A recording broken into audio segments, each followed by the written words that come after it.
This video will cover the replacement of universal joints on a Volvo 240. This can be completed in a day. This video will start with the driveshaft already removed from the car. For information about how to remove and install the driveshaft, I will include a link in the description to my video about replacing the carrier bearing. Start by marking your driveshaft so that it can be reassembled in the same orientation so as to maintain proper balance and avoid unwanted vibration. Separate the driveshaft so as to make it easier to work.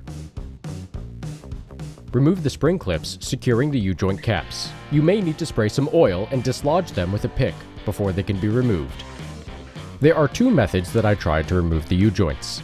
The first is to find a socket larger than the bottom yoke and place it underneath the shaft, and then to find a socket that matches the size of the U-joint on the top and hammer away until it starts to come loose. Though this method works, I did find it to be problematic depending on the shaft.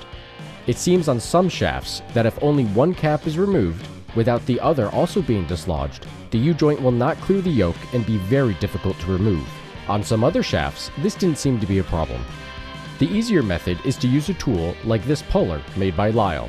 When used with an impact gun, it makes quick work of the entire removal process and didn't seem to have any complications.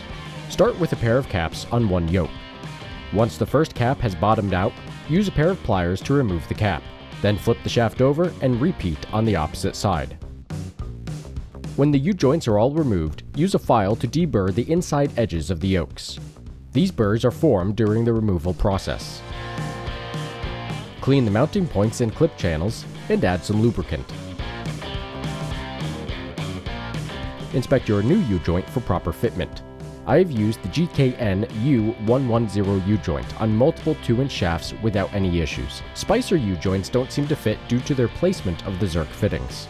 Remove the caps and install some grease on the inside to keep the bearings from falling over. Place the joint inside your first yoke and apply the caps to each end.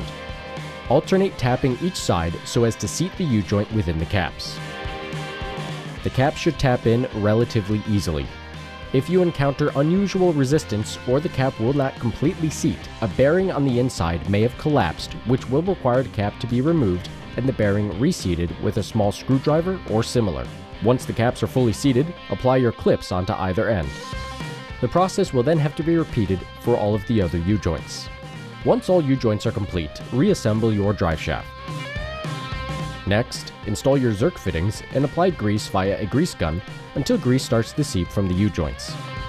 When orientating the joints, it will be easier for future serviceability if the Zerk fittings all face in the same direction. Make sure that the Zerk fittings are tight and that the U-joints have full play.